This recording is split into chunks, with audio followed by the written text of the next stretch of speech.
Silakan duduk. Hari ini saya ingin berbagi sesuatu yang Tuhan taruh dalam hati saya. Melihat pesan-pesan yang disampaikan oleh hamba-hamba Tuhan untuk apa yang sedang terjadi di muka bumi ini, itu menuju kepada satu gambaran yang semakin lama semakin jelas bahwa Tuhan segera datang kembali. Yang percaya katakan, iya. Nah saudara, yuk kita simak akan keberadaan kita, karena pesan yang Tuhan berikan adalah seperti yang ada di dalam PowerPoint yang saya bagikan pada saat ini. Kasih yang semula di tengah masa sukar. Saudara, hubungannya apa? Dibutuhkannya kasih yang semula pada saat keadaan itu semakin sukar. Ini yang akan kita bersama-sama lihat. Kita bukan melihat orang lain, tapi kita perlu untuk melihat diri kita. Sudah siapkah kita untuk menghadapi apa yang nanti akan Tuhan izinkan terjadi? Saat ini kita sedang mengalami pandemi, kita sedang mengalami resesi. Ya, negara-negara habis uangnya hanya untuk beli vaksin. Dan kelaparan, kebakaran itu seakan-akan jadi menu hari lepas hari. Barusan kemarin di Turki terjadi kebakaran hutan. Sebelumnya Kanada, ya, ada juga terjadi peristiwa yang di daerah Eropa sana. Bukan cuma sekedar kebakaran, banjir. Di Jerman, di Belgia, bahkan di China MTR berenang. Belum pernah lihat? Ya. Ini terjadi di muka bumi. Lebanon, Afrika Selatan rusuh, gunung meletus, gempa bumi terjadi di mana-mana. Bahkan kita melihat es dari kutub utara itu mulai mencair. Akibatnya apa? Kota-kota yang di dekat laut, di tepi laut, diperhitungkan akan tenggelam. Siapa yang punya kota asal dekat laut? Ya Jakarta, ada Manado enggak ya? Ujung Pandang. Nah, ini merupakan hal karena ya global warming yang terjadi membuat perubahan pada dunia itu akan mengarah ke sana. Belum lagi perang dagang dan politik antara Amerika, China dengan Rusia. Itu biar urusan mereka, tapi bagian saudara dan saya yang perlu untuk kita mengerti bahwa tanda-tanda akhir zaman. Mungkin sudah berpikir, pendeta ini kerjanya nakut-nakutin aja ya. Ya, buktinya dari semenjak saya sekolah minggu sampai hari ini sudah sekolah hari minggu juga kan ini ya. Iya. Ternyata masih sama beritanya, ya. Bahwa tanda-tanda akhir zaman itu menjadi berita yang terus-menerus diulang dan dibahas oleh para hamba-hamba Tuhan. Ada peperangan, ada pemberontakan, ya, tetapi belum berakhir. Masih ada bangkit bangsa melawan bangsa, kerajaan melawan kerajaan, dan kita menemukan bagaimana kondisi semakin lama tidak semakin baik. Gempa bumi yang dahsyat, dan di berbagai tempat akan ada penyakit sampar dan kelaparan, bukan cuma di berbagai tempat. Sekarang semua negara punya ya penyakit sampar yang namanya COVID-19 ini sedang melanda di mana-mana. Nah saudara, kalau keadaan seperti ini terjadi, ya, kita yang ada di Hong Kong itu bersyukur. Kita sudah dilatih bahwa di Hong Kong ini, kalau saudara turun dari gedung di mana saudara tinggal, apartemen dan sampai di ground floor, ya, di lobi saudara temukan tanda T1, artinya Typhoon 1. Peringatan. Setelah itu jadi T3, tinggal kakinya ke atas atau ke bawah. Ya, kalau ke atas berarti sebentar lagi akan naik. Typhoon 3 itu sudah mulai kita akan mempersiapkan diri bahwa tinggal naik atau turun. Apalagi kalau sudah Typhoon 8, jangan nekat pergi. Maka saudara akan kesulitan kendaraan di jalanan. Ini merupakan hal yang terbiasa kita alami. Di Indonesia nggak ada kan? Nggak ada kan? Nah, kita dilatih. Hari ini sebagai hamba Tuhan saya berkata T1. Tanda-tanda Tuhan segera datang. Yo, yang amin satu depan nggak apa-apa. Memang T1 nggak bikin heboh. Nah, tetapi mengarah kepada nanti peristiwa ini akan makin lama makin ya goncangan itu makin keras, makin dahsyat. Itu akan membuat orang-orang itu berseru kepada nama Tuhan. Ya, orang berteriak itu kalau sudah dalam keadaan yang ya udah nggak mampu lagi untuk menghadapi situasi yang sedang terjadi. Dan momentum itulah merupakan satu peristiwa di mana firman Allah tergenapi, barang siapa yang berseru kepada nama Tuhan akan diselamatkan. Oleh karena itu kita jangan sampai tergoncang. Karena satu kali lagi firman Tuhan katakan, aku akan menggoncangkan bukan cuma langit tapi juga bumi supaya tinggal tetap. Siapa yang tak akan tinggal tetap dan tak tergoncangkan? Itulah kita. Dan kita dipakai untuk memberitakan nama yang akan menyelamatkan. Amin. Itulah kronologisnya. Jadi kita perlu untuk bersiap. Nanti pasti akan goncangan makin besar. Tidak mungkin ya. Karena itu sudah tertulis dalam Alkitab dan itu akan tergenapi. Dan di saat itulah saudara dan saya yang tidak tergoncangkan. Kita dipakai untuk membuat orang-orang itu berseru kepada nama Tuhan supaya diselamatkan. Ya, amin. Percaya? Siapa yang mau dipakai? Angkat kedua tanganmu tinggi-tinggi. Yang percaya akan dipakai, tepuk tangan lagi yang lebih keras buat Tuhan. Nah, menghadapi kondisi seperti itu, ada dua hal yang saya sampaikan kepada saudara. Ini gampang diingat. Yang pertama adalah mendekat kepada Tuhan. Saudara, kalau kita menghadapi bahaya, kepada siapakah kita berlindung? Tentunya kepada Allah. Sebagai kota benteng kita, kubu pertahanan kita. Di dalam Ibrani 10 ayat 19 katakan, jadi saudara-saudara oleh darah Yesus, kita sekarang penuh keberanian dapat masuk ke dalam tempat kudus.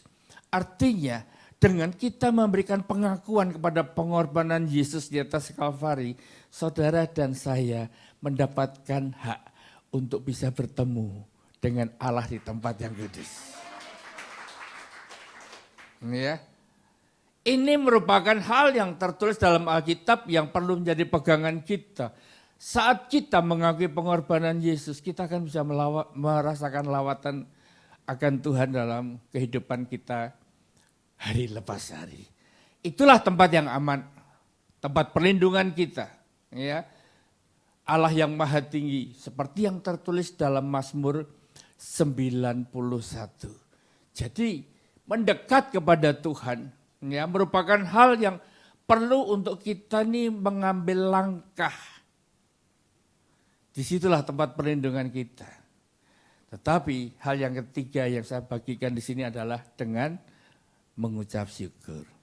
Saudara kalau berkunjung ke rumah Budi ataupun juga ke rumah keluarga yang saudara kasihi, saudara hormati, biasanya kan suka bawa buah tangan. Oleh-oleh, ya. Nah, pada keadaan seperti ini kita juga menghadap Tuhan. Jangan dengan tangan hampa, kita bawa ucapan syukur. Ucapan syukur itu berarti kita memperkatakan sesuatu kepada Allah tentang apa yang telah Allah perbuat dan itu baik buat saya. Itu namanya mengucap syukur. Ya. Nah, kalau kita mengucap syukur, saya mengucap syukur loh adanya Joyce. Enggak cuma namanya aja Joyce. Tapi juga memberikan apa? Sukacita. Ya. Karena apa? Ya, melalui dia saya mendapatkan makanan kesukaan saya. Coba kalau saya ngomong seperti ini sama Angel, papi ini bohong. Karena yang bawa dia. Bukan karena dia beli, saya yang beli melalui dia. Jadi kondisi seperti ini, ucapan syukur itu harus seperti apa yang dikerjakan. Kalau enggak, seperti tadi kan, seperti orang sudah makan. Saya bilang, dari tadi saya belum makan. Makan, udah makan, tepuk tangan. Ya enggak bisa, saya belum makan kok. Ya, itu ngeledek namanya. Tapi kalau yang benar itu mengucap syukur. Betul kan? Nah, disinilah kita lihat pada waktu kita mengucap syukur kepada Tuhan, katakan yang benar apa yang Tuhan kerjakan dalam hidupmu. Ya, coba lagu tadi. WL pasti bisa. Ya. Kalau WL-nya hari ini pasti enggak cuma mengucap syukur, korban syukur.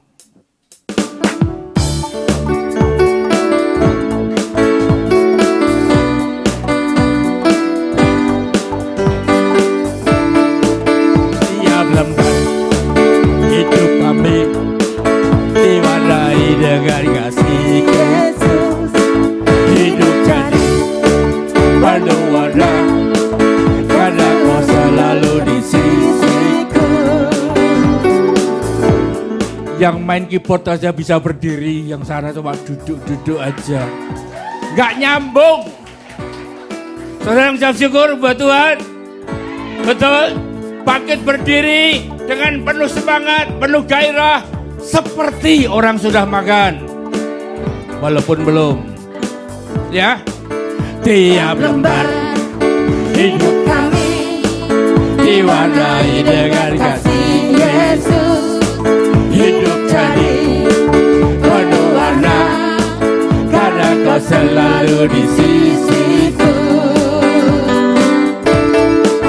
Bersamamu ku tak gentar menjalani liku hidup ini. Di sayangmu ku berlindung dari segala mara bahaya. Aku jatuh cinta kepadamu Yesus, yang berikan kuat dan kemenangan. Cinta dan kasih-Mu menjadi pelita dan terang dalam langkahku. Aku jatuh cinta kepadamu Yesus, yang selalu setia di pihakku.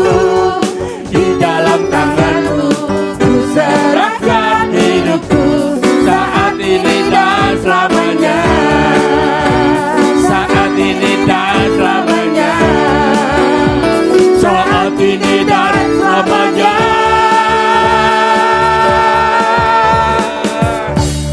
Iya.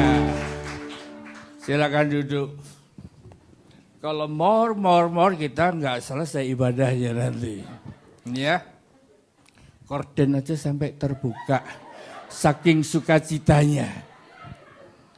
Iya. Jadi, bawalah ucapan syukur. Ya. Pada waktu kita membawa ucapan syukur, katakan yang benar. Hidup kita penuh warna, bukan? Coba dulu, kumus-kumus. Tahu kumus-kumus? Ya, wajahnya cemberut terus. Begitu kenal Tuhan Yesus, punya pengalaman pribadi bersama Dia, kita dirubah. Ya, saudara kalau lihat foto saya yang waktu masih muda dulu, gondrong, ya, hidup yang lama, masih rokokan, saudara. Dibandingkan dengan sekarang jauh beda, jauh beda. Jauh lebih baik. Ya. Itulah yang terjadi. Hidup jadi penuh warna. Saya mengalami banyak cerita. Oleh karena itu, kita perlu mendekat kepada Tuhan, mengucap syukur, tetapi pesan yang kedua, bawalah kasih yang semula. Perhatikan pesannya, kasih yang semula. Firman Tuhan katakan bahwa, namun demikian aku mencela engkau karena engkau telah meninggalkan kasih-Mu yang semula. Perhatikan yang kuning. Obatnya adalah lakukanlah lagi apa yang semula engkau lakukan. Artinya yang semula yang kita lakukan pada waktu kita jatuh cinta kali yang pertama kepada Tuhan kita Yesus Kristus. Ya. Nah, pada waktu melihat seseorang dalam kehidupannya itu begitu sibuk, begitu aktifnya. Ya.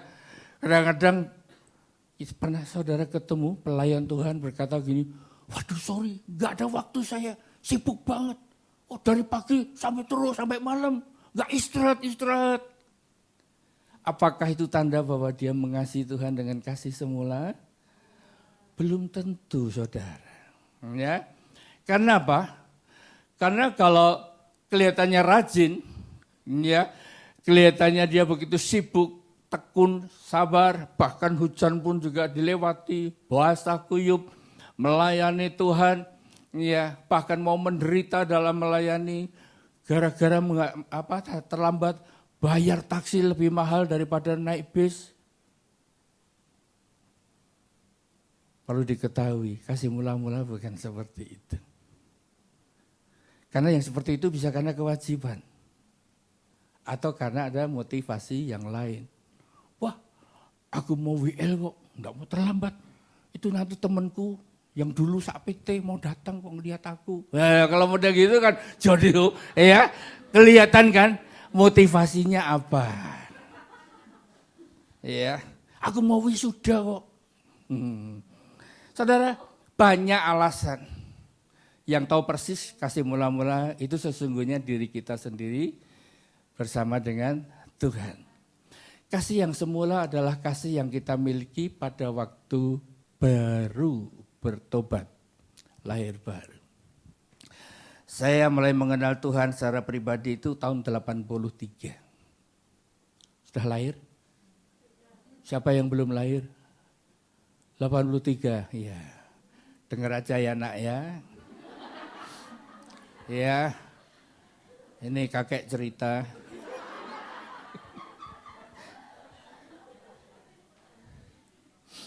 Bahwa orang yang jatuh cinta itu pasti ada ceritanya. Ya. Pada waktu orang yang sedang mengalami jatuh cinta kali yang pertama, itu ceritanya banyak. Hal yang kecil saja jadi besar. Besar itu karena istimewa saudara, bukan karena jadi masalah gede, bukan. Perkara yang kecil menjadi sangat istimewa. Mungkin seorang gadis pulang ke rumah dan berkata, Mak ya, manggilnya Mak ya. Mbok, Mak itu ya, lebih enak. Mak, calon menantu mulu. Sayang banget. Aku tadi nyebrang jalan digandeng. Padahal sepi. Sepi digandeng. Gemeter aku sampean. Ono setrume. Ini ya, itu ada cerita saudara.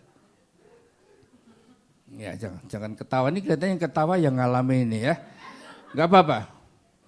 Ada kesetiaan. Banyak hal yang mengingatkan kita ya akan cintanya Tuhan kalau kita ini lahir baru.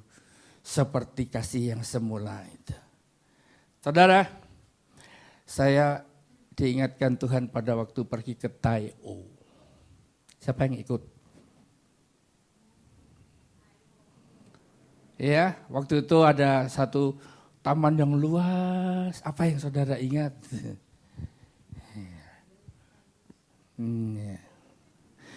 Di sana kita nyanyi sama-sama. Enggak, kita pergi ke tempat yang lebih tinggi. Di sana ada yang main layang-layang. Waktu saya mendongak ke langit, saya melihat semua itu. Yang saya ingat adalah Tuhan. Saya ingat waktu dulu saya pertama kali dijamah oleh Tuhan dan saya pergi ke kota yang namanya Blora. 3 jam sampai 4 jam dengan perjalanan dengan jalan yang memang enggak bagus. Dan kondisi fisik di mana pada waktu itu sedang capek karena pulang kerja dan saya harus berangkat lagi ke kota Blora. Ya. Dan pada waktu di perjalanan itu hujan lebat. Saya ingat di mobil, di luar itu air hujan itu menghempas wipernya mobil.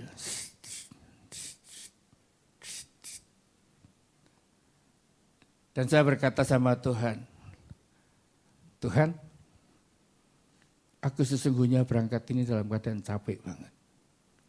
Bukan cuma capek fisik, tapi aku juga secara mentally, aku juga capek. Saya merasakan bahwa itu karena tugas. Kalau aku nggak pergi Tuhan, siapa yang nanti khotbah di sana? Siapa yang ngajar di sana? Nggak ada. Pada waktu saya sedang menempuh perjalanan itu, saya suka pasang kaset lagu-lagu. Ya. Dan pada waktu itu saya mulai merasakan Tuhan itu mulai hadir. Dan Tuhan cuma berkata begini, engkau lihat air hujan itu? Iya Tuhan. Siapa yang menciptakan?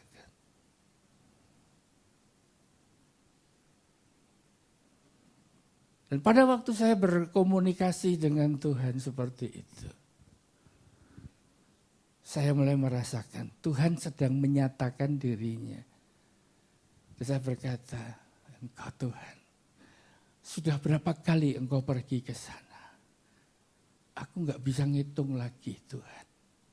Bukankah aku senantiasa menyertai-Mu? Saya setir mobil itu baru berjalan kira-kira 1 jam melewati Lamongan masuk ke Babat. Di tengah hujan seperti itu saya berkomunikasi, saya nangis terus. Sampai masuk ke kota Blora dan saya mendapatkan kekuatan yang baru. Ya Tuhan, Engkau setia untuk menyertai, melindungi, menjagai aku sepanjang perjalanan ini. Itulah cerita, gambaran kesetiaan Tuhan yang senantiasa hadir dalam kehidupan saya di tengah masalah dan persoalan. Dan itu yang membuat saya jadi memiliki kekuatan. Saya rela berkorban, walaupun belum ada sopir karena belum punya mobil sendiri, gereja di sana masih pakai mobil perusahaan di mana saya bekerja. Saya minta izin sama yang empunya perusahaan dan diizinkan pakai mobil perusahaan saya pakai. Dan disitulah kekuatan itu.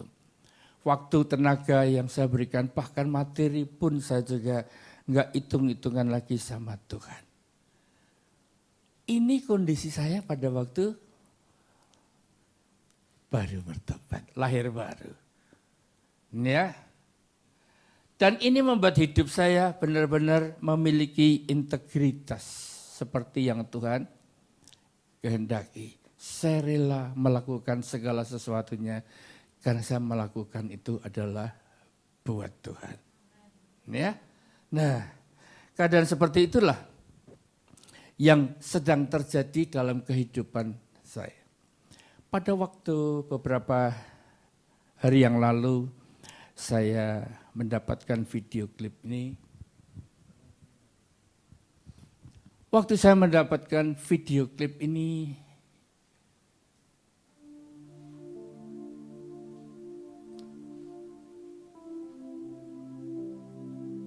Tuhan taruh di hati saya untuk sampaikan buat seluruh jemaat.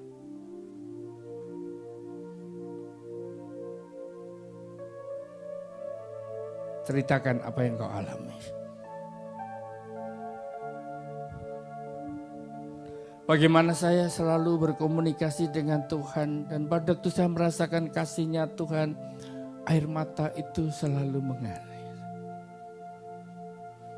Saya pernah bercerita naik pesawat terbang pun,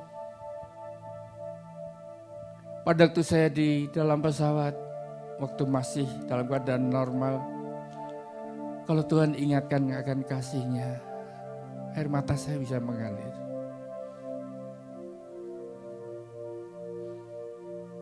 Bukankah saudara bisa mengalami yang sama?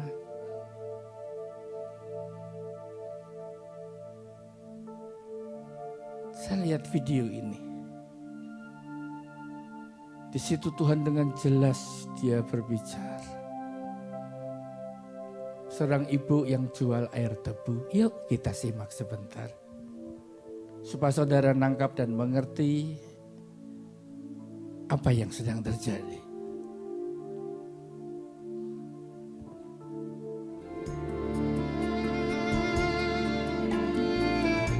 Ini yang saya putar di negara.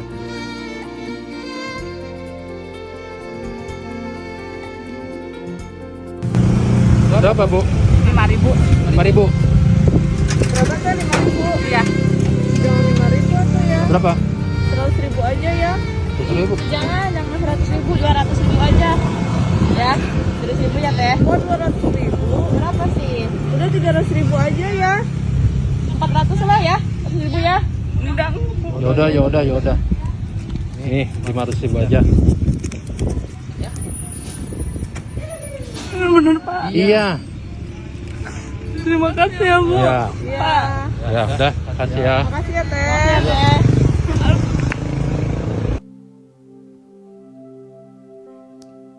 Ibu ini jual air tebu seharga Rp5.000, tapi dibayar Rp500.000. Besar nggak? Besar? Saking besarnya sampai ibu itu nggak tahan. Dia terima berkat yang besar sampai nangis. Sampai dia bersimpuh. Sempat terekam. Pada waktu saya menyaksikan itu, Tuhan sampaikan, ingatkan umatku.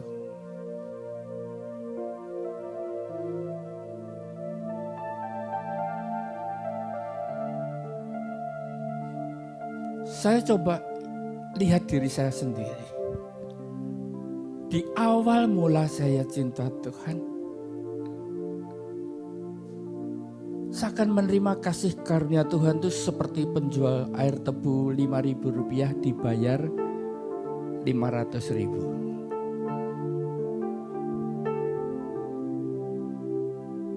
Kalau seandainya hari ini saya diberi uang Rp1.000.000, saya nggak akan nangis seperti itu kok. Kenapa?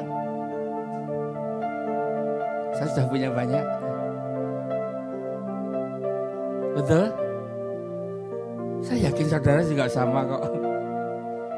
Mungkin buat saudara uang 500.000, 1 juta nggak akan bikin kalian nangis kok.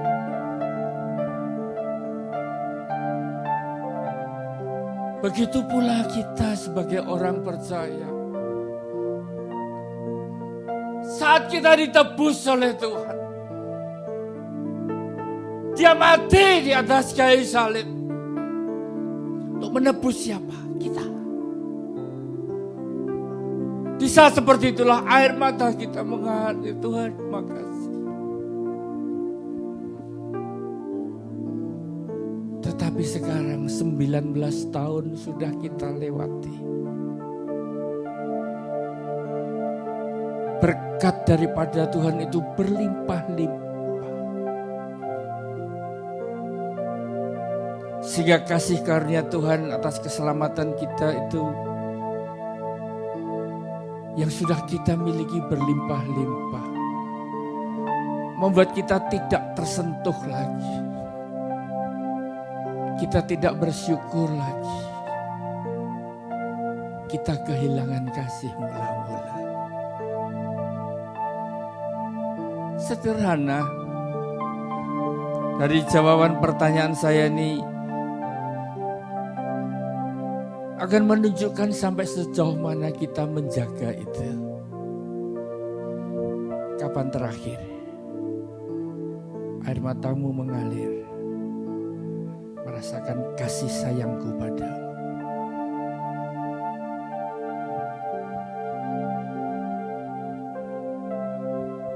Dari situ kita akan melihat, adakah kita menjaga kasih mula-mula kita kepada Tuhan. Atau sudah tawar, Gak ada lagi artinya.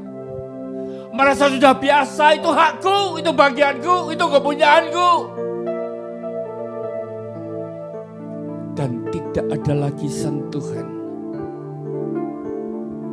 yang membuat air mata kita mengalir dan berkata, Tuhan terima kasih.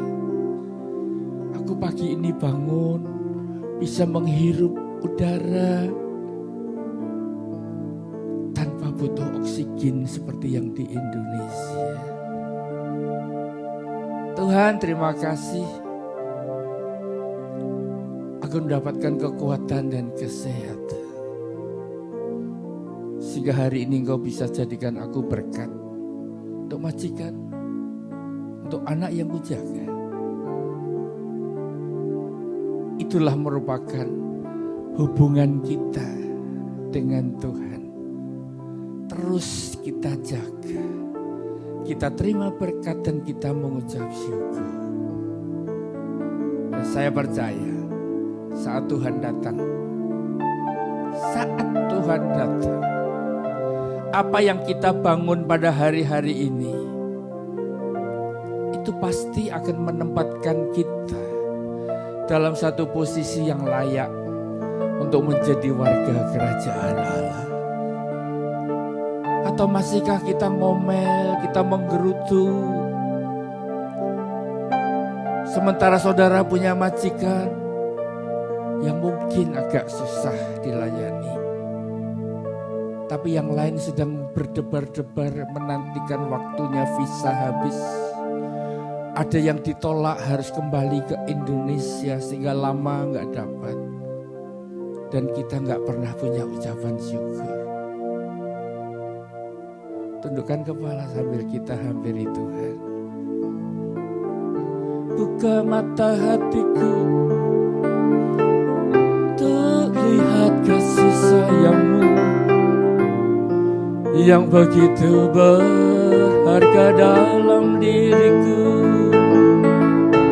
Yesus Tuhan, Engkaulah Allahku, kota bentengku, kubu bertahananku.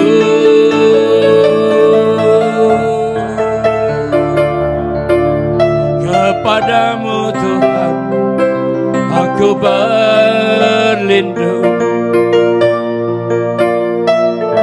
Kinaralah masinamu.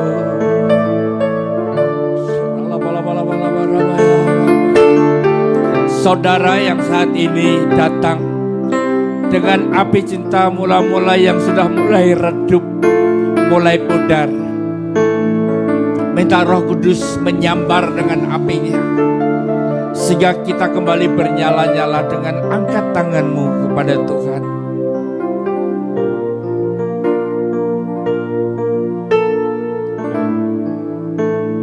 Sembuh yang patah terkulai tak akan dipatahkan.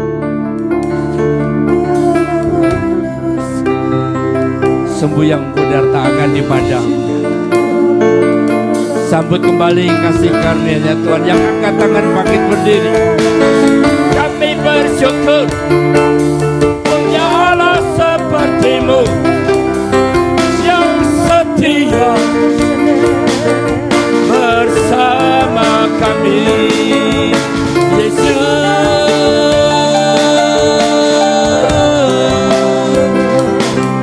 Yesus, kami bersyukur. Tiara lama-lama ya namu, kendara lama seraya.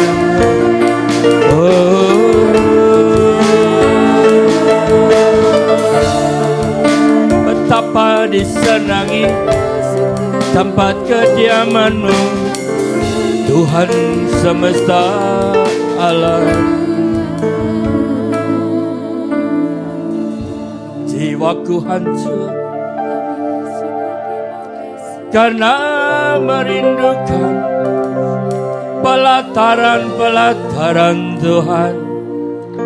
Hatiku dan dagingku bersorak-sorai kepada Allah yang hidup.